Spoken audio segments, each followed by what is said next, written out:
The Little Rabbit by Judy Dunn. Photographs by Phoebe Dunn.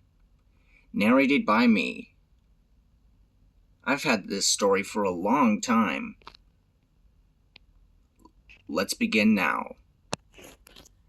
One Easter, Sarah found a little rabbit in her Easter basket. She was nestled beside 2 eggs.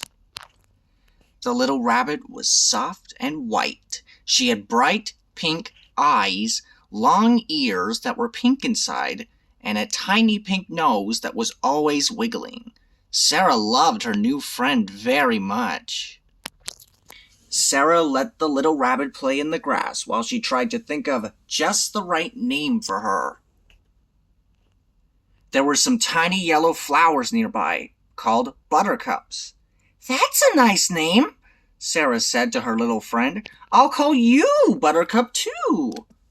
Sarah took good care of Buttercup. Every day she visited the new red hutch, bringing food pellets and fresh water. Then she watched Buttercup eat and drink. Sarah's other friends loved Buttercup too. After school, they hurried over to Sarah's house and played with the little rabbit. Buttercup was always happy to be the center of attention. All the children wished they had a rabbit of their own. One afternoon, Sarah took Buttercup out to the meadow, and Sarah fell asleep. But Buttercup did not want to sleep.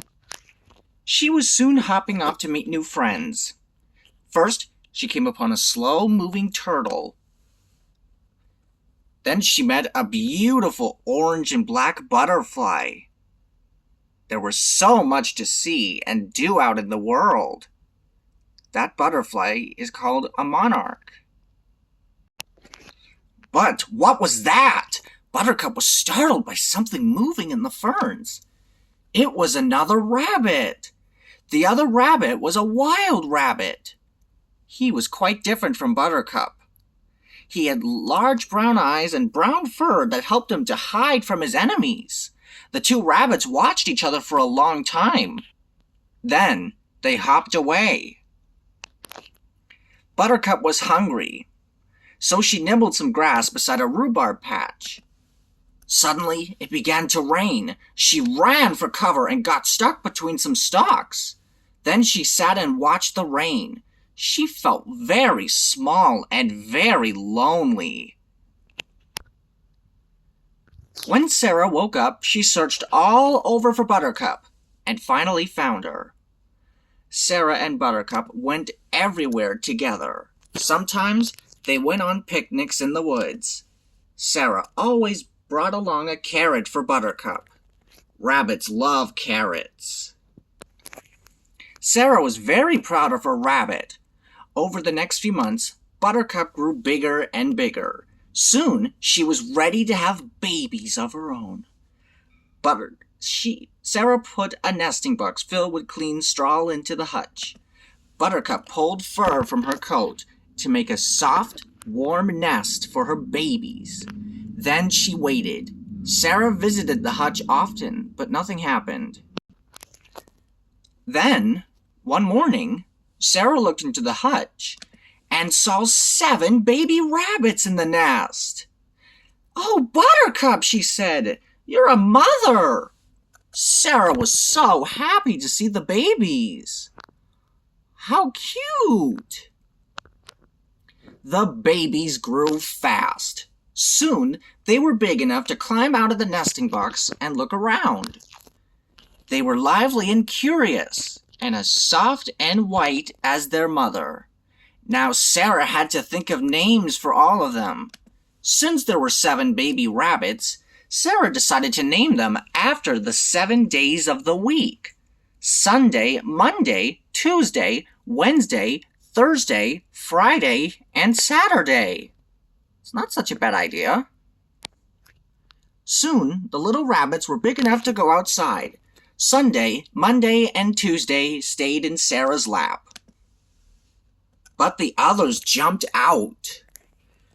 Wednesday sat under the daffodils. Thursday sniffed violets.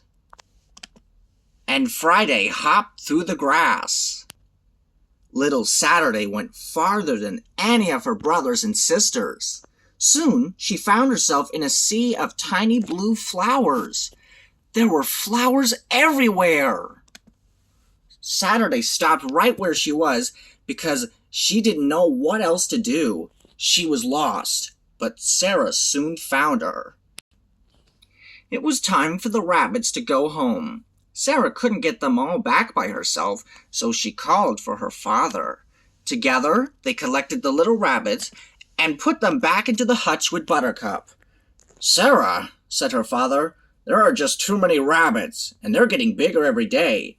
It's time you find good homes for Buttercup's babies." Sarah wanted to keep them all, but she knew her father was right. There were too many rabbits, and the hutch was crowded. So, the next day, Sarah offered 1 or 2 of Buttercup's babies to each of her friends. Monday went home with Kate. Billy chose Tuesday for his pet. Wednesday and Thursday rode home in Jeff's bicycle basket. By the end of the day, all of Buttercup's babies had new homes. Sarah's friends were proud to have rabbits of their own.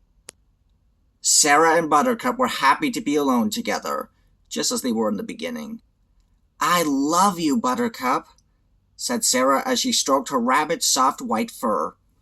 But Buttercup just wiggled her pink nose. The end.